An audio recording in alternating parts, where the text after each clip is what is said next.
Pep Talk. Ayun, we're so happy to have you here again. Thank you. And bonggang pasabog nyo this time dahil meron kayong bagong cookbook.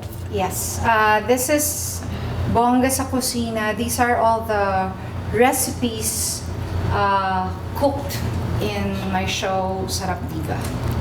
So, inspired yung mga recipes dun sa Sarap Diva show. Okay, so paano po yung process ninyo nung pag-collect or hindi lang po ninyo sariling mga recipes na dito, kasama din po ng mga guest ninyo sa Sarap Diva, tama po ba? Yes. Actually, Summit Books assigned a person to choose which recipes. Kasi ang dami yan, it's 4 years kasi yan eh. So, there's a lot of recipes na accumulate na in 4 years.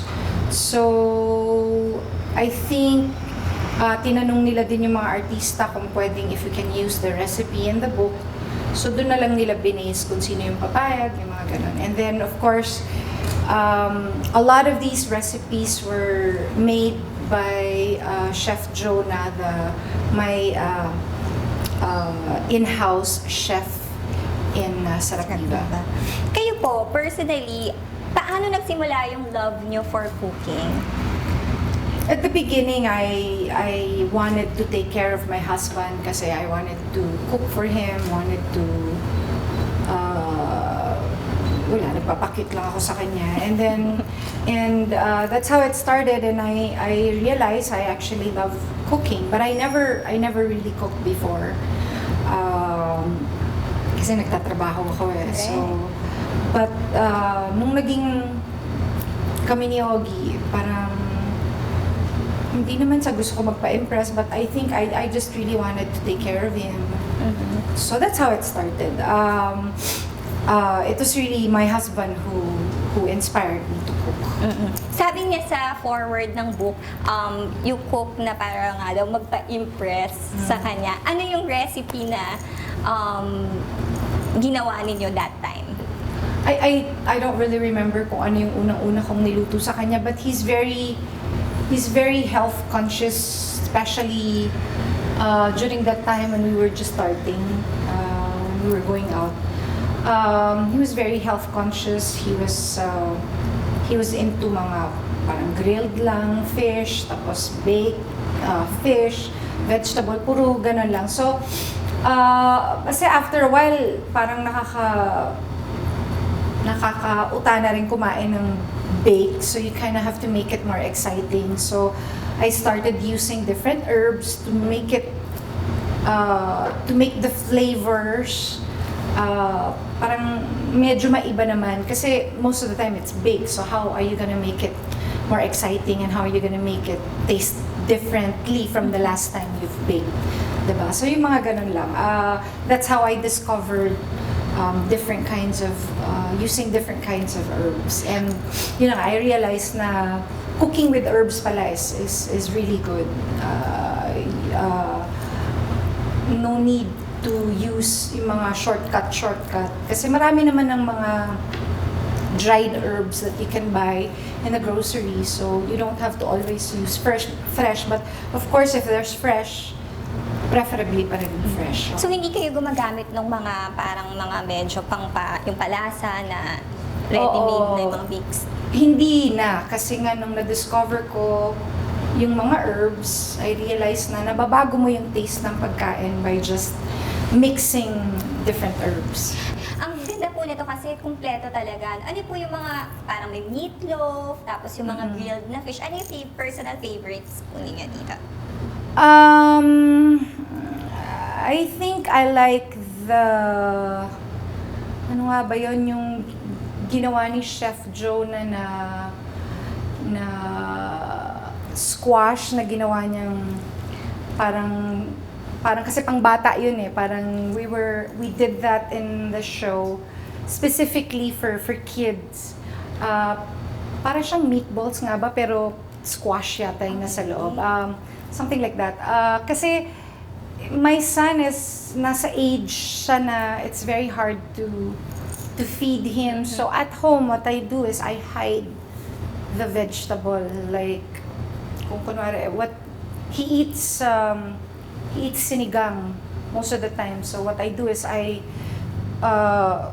we oysterize the vegetable so that it's already in his rice, so he doesn't have to pick it ba? Right, Diba kasi diba okay. ganun sila, pagka may nakita silang green, they'll pick it out. Alright, So what we do is that I combine it in his rice na. So doon namin na si Chef Jonah made a recipe. I can't remember what recipe it was, but meron siyang kalabasa with cheese, I think, na parang ginawa niyang chicken nuggets, parang ganon. Pero kalabasa and cheese nasa loob. So si Nate ngayon mas na siya, mas explorative na siya sa mga... Hindi pa rin. Like I said, he is in that age where he is discovering having preference. When he was a baby, I didn't feed him yung mga anong tawag dyan, bottled or yung ready-made na food for kids. Oo, yung mga... I wasn't against it naman. It's just that somebody kasi told me na if you start to start feeding them ng vegetable, ng hindi, at a young age, kasi clean slate nga sila magsa-start, then you'll be able to teach them how to eat properly. But apparently, it's not really true. Kasi I never made him eat mga ganon, mga processed food. Wala kang ganon eh. Pero they still develop their own taste talaga. They still develop their own preference in food. So now he's in that age where he's very picky. All he wants to eat is chicken nuggets. He likes, although ako okay lang sa akin yung kasi feeling ko napakasustansya ng sinigang. So I'm for that. So every day he eats sinigang. And then he likes bacon. And I read somewhere that it's apparently good to feed your children bacon because it's good for the development of the brain. I read somewhere. So hopefully that's true. There's a research that supposedly it's good for the brain. So, well, generally naman fat is good for the brain. Tsaka bata pa, so hindi So okay lang siya. kailangan So, mamili ng but food. still I at least try to introduce him to new things, to new kinds of food. Pero as of now, as of the moment, he only eats what he knows. Pag hindi niya masyadong kilala, he won't even try and taste it. Ano naman yung comfort food na niluluto mo for yourself? I rarely cook for myself. Ay, bakit? I don't know. As a matter of fact, I don't. I only cook kasi since I love doing it, I love cooking. If I don't feel like cooking, I really don't. Kasi I don't want for it to parang maging chore. Then hindi na ako gaganahan ko magluto. And kasi meron naman kaming cook sa house, so I usually just tell her what to cook, what to prepare. But most of the time, I only cook for my husband. Kasi like right now, medyo busy ako, so hindi niya ako nire-require to cook. Pero pag meron akong time, I really cook for him. So, sang-ayon po kayo, sabi kasi dito, yung mommy daw po nyo, sabi kay Sir Ogie na, mahal ka talaga ng anak ko kasi nung dalaga siya, hindi siya nagluluto. Senyorita, ngayon, pinaglulutuan ka niya. So, sang-ayon po ba kayo na talagang yung mas nagiging maganda yung relasyon through yung mga food or mas napapamahal ang isang tao kapag ka, binibigyan mo ng masasarap na pagkain? Hindi naman siguro. I think what he appreciates is the effort that I wanted to cook, because he knew that I didn't know how to, but I tried. It's the effort that he appreciates. So in that manner, it doesn't have to be cooking. Kasi I think ang nagugustuhan sa atin nung mga mahal natin sa buhay is yung may effort tayo to do something for them. Diba? Yun naman yun. Nauna yung career mo bago yung love life or yung family, nung dalaga ka pa, ano yung, plinano mo ba yun? Yung bawat stage ng life mo na, okay, kailangan at this point, tapusin ko muna lahat ng gusto kong gawin for my career bago ko umentra sa pag-aasawa or relationship?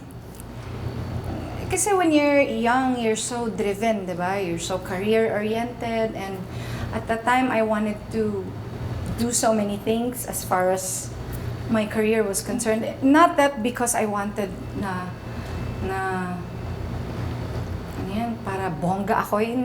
I wasn't even thinking about that. I think I was really so driven na I was so passionate with my career that I wanted to do everything. And you're right, yes, it wasn't really planned na unahin ko yung career ko, but I just wanted to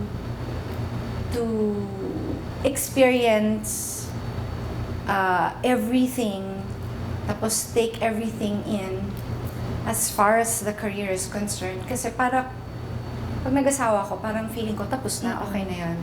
And I'm glad I did that. Kasi now, parang wala na ako masyadong... If you ask me what are my plans are for the next year, I wouldn't be able to tell you kasi parang I have no plans. Yung ganun ba? Kasi parang nagawa ko na yun before. So parang wala na rin akong pwede pang gawin. Parang ganun. Plus, I'm older. So,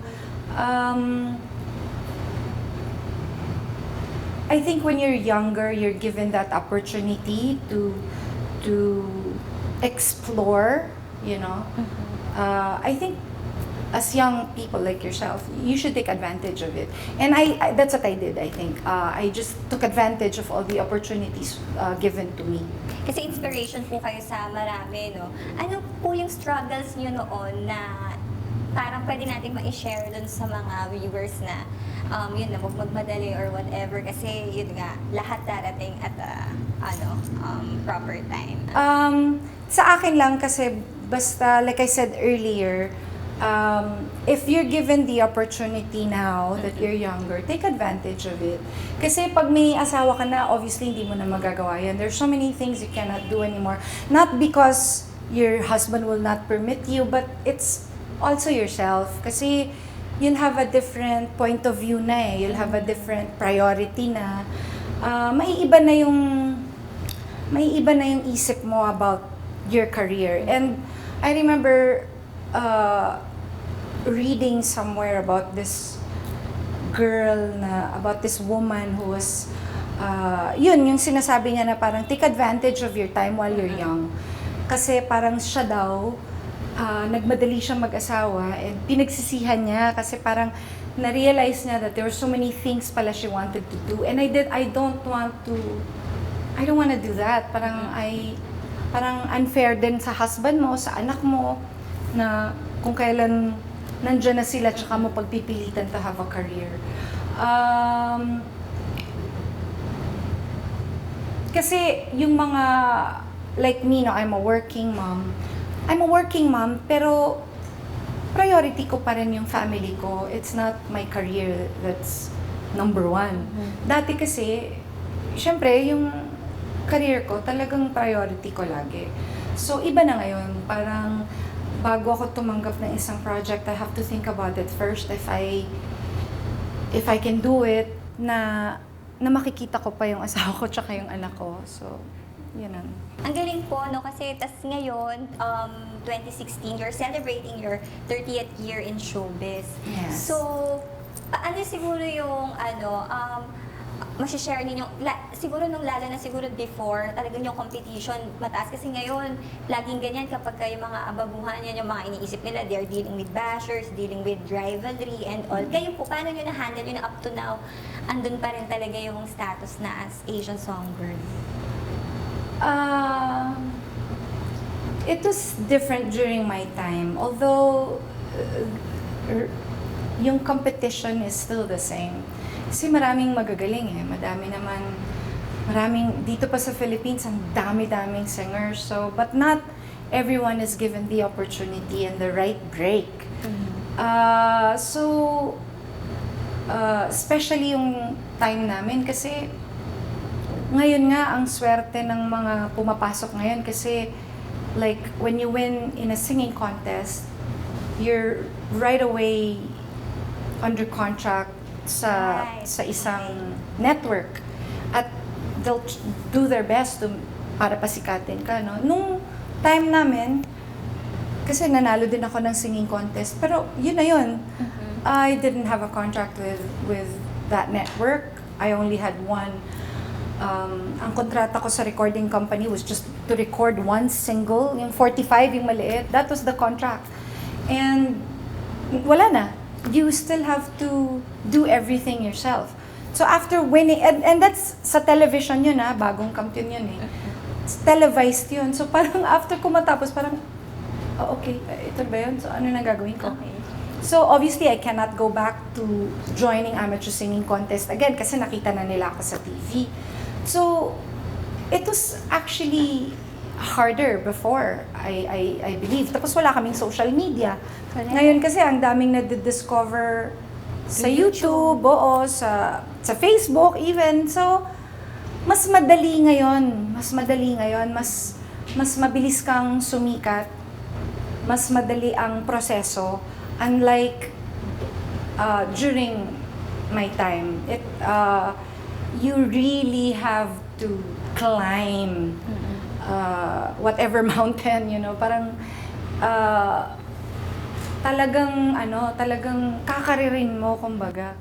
Tapos lahat nun magagaling. So parang paano ka mapapansin? So ngayon kasi with the help of, like you said, may social media, meron kang mga stylist, meron kang mga glam team, may kung ano-ano, may mga photographers na magagaling. Parang, you can hire people to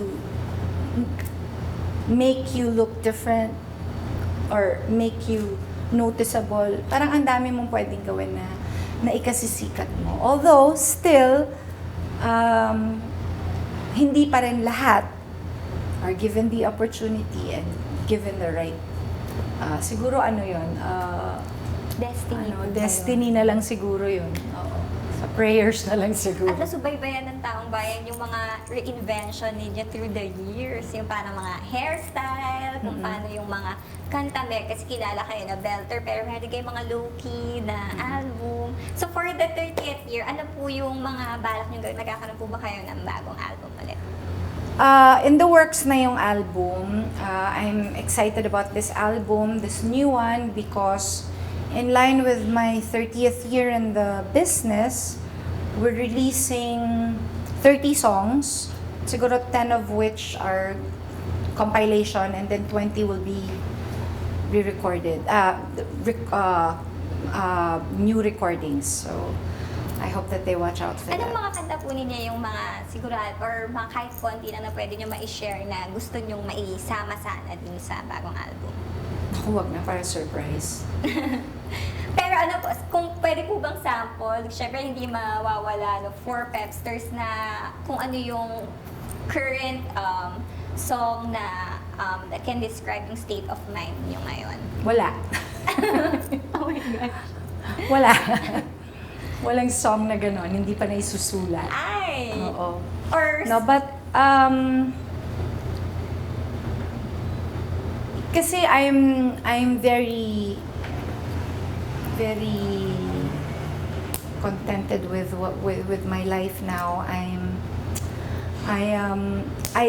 Wala na akong hinihiling pa. Just good health for my whole family, for both my husband and my son and my mom and my in-laws.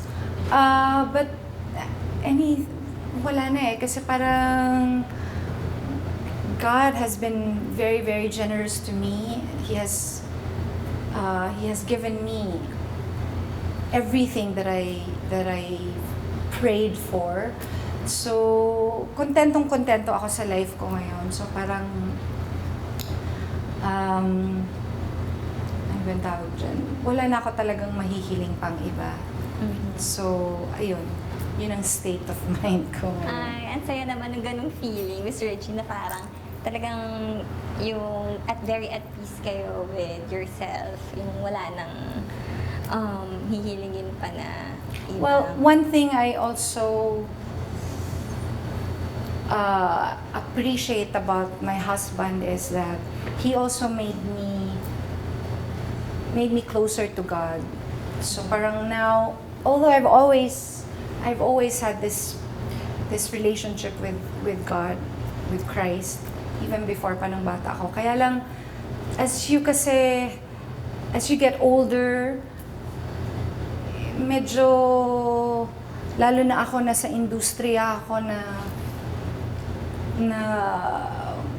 medyo weird kasi fame has this tendency to change you. Fame has this tendency to make you more materialistic, more vain, and it's medyo hindi naman sa nakalimutan ko, but there was a time na parang inisip ko na parang nandiyan naman siya lagi. You take for granted. Oo, parang ganon, oo. But now, my husband kasi sobrang grabe yung faith niya, grabe yung relationship niya with Christ. So, meron nga ako nabasa kanina sa IG na malalaman mo daw kung sino yung totoong mahal ka pagka yung tao na yon made you closer to God. So sabi ko, that's my husband. Tama naman po. Oh, so, yun, that's one of the things that I really love about my husband kasi parang ganon, parang he made me closer to God. Siguro yun din po siguro yung masasabi nyo na foundation or secret nung magandang relationship namin, oo. First and foremost, yun talaga. Yun ang base ng relationship. Any relationship actually for that matter. Sa amin, yun ang pinaka-foundation ng aming relationship. The love and the grace of God. Diba? Kasi kung wala yun, parang, like I said, being in the business, there's so many things going on, maraming temptations, madaming kung ano-ano na pwedeng reason na maging pag-awayan or even maging issue sa relationship namin. But since we have that foundation, we've been married for magpa 5 years na. So far, we're sobrang masaya. Wala akong mareklamo. Totoo po ba yung sinasabi nila na kapag yung mga things na halimbawa kinaiinisahan mo sa boyfriend mo nung kayo pa, yun din yung kapag mag-asawa kayo, yun din yung mga bagay na magiging issue ninyo. So dapat as early as girlfriend, boyfriend pa lang tanggap mo na yun. O Hindi, as early as boyfriend, girlfriend, dapat meron na kayong God. okay. Kasi like you said, no one is perfect. No one is, walang ginawang perpekto except Jesus Christ, diba? So, mag-boyfriend at mag-girlfriend pa lang kayo, hanapin nyo na si Lord. Para yung mga ayaw nyo sa isa't isa, mapamahal na lang sa inyo. And, being married, I realized that you're not gonna be in love 24 hours a day. There'll be times where naiinis ka kasi parang wala namang reason na mainis ka, na gusto mo lang mainis. Kasi ganun lang siya, or you're just gonna get your period. Ganun ang mga babae eh. So, it's very, like I said, it's very important to have that kind of foundation. Kasi, iba yung mag-boyfriend dun sa magkasama na kayo 24/7. Na matutulog kayo, siya yung nakikita mo, gigising ka, siya yung nakikita mo. So, dapat mahal na mahal niyo ang isa't isa talaga. At dapat meron kayong Christ as a foundation. Otherwise, it's not gonna work. Whatever relationship, it's not gonna work. Ayan, Pepsters, marami tayong natutunan from Miss Regine about handling career and love life. So this time naman, aalamin natin ang galing ni Miss Regine sa paborito niyang pagkain na maihahandling tulad niya sa mga tao na kapaligid sa kanya. So Pepsters, it's now time for our Pep Talk Challenge! Madaling-madali lang, Miss Regine, parang name that food or i-match nyo lang yung food dun sa personalities natin. na babanggitin po namin. So, number 1, Alden Richards. Ano po yung naiisip niyong pagkain na bagay sa kanya?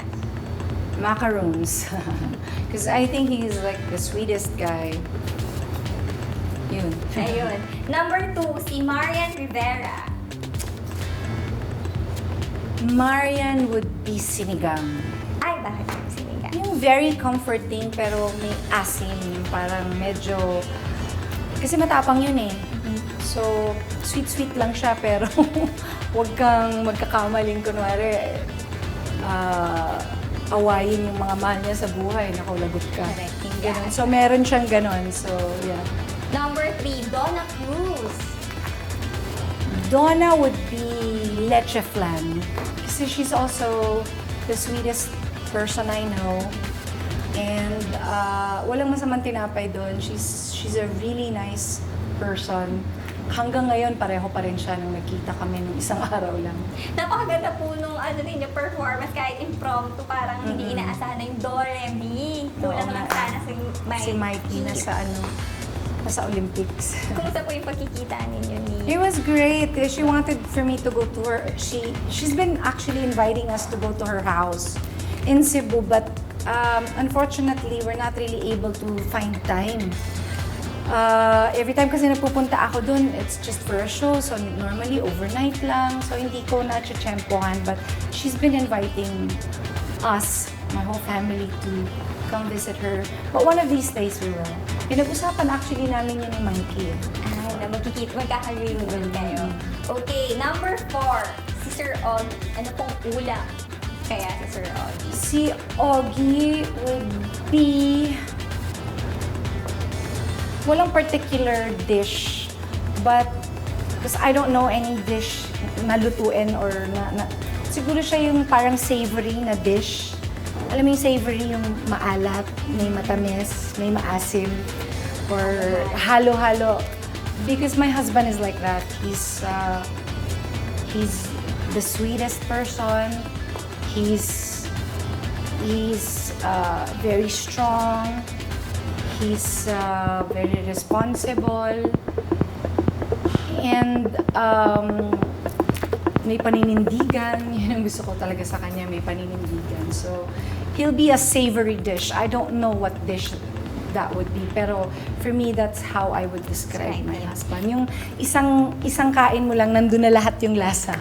Yun. Okay. Lastly, kayo po, ano pong klaseng ulam kayo? I don't know.